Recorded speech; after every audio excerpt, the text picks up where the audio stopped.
Follow, like, and subscribe, Reyna Nayet!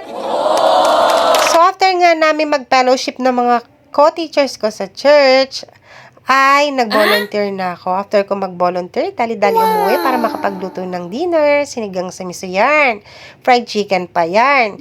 So, after nga yan, eto na. Yung project ni Bunso, yan talaga dahilan kung bakit tumakbo ko at hindi na halos magbihis muna. So, kailangan nga muna natin itong matapos kasi maggagabi na at wala na naman tayong itutulog niyan.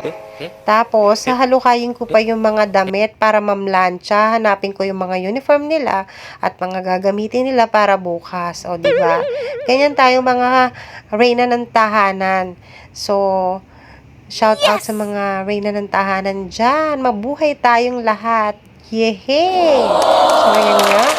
Nakakapagod talaga. Halos maiyak ako sa pagod. Pero, syempre, kailangan nating labanan yan.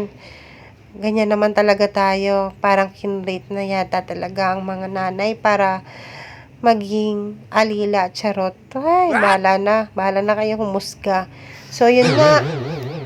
After nyan, kailangan mag-ayos pa tayo ng tutulugan. At, syempre, siningit ko pa yung aking pagbablog. Gusto ko kasi talagang kumita ng habang nasa bahay lang. Yan talaga yung purpose ko. Kung bakit gusto ko talagang mag-vlog. So, kaya supportahan nyo na. So, ayan na yung aking puppet dragon. O, diba? Ang ganda. Charot. Bahala na. Sabi ko lang yung maganda, pero minadali ko po talaga yan. So, yun lang.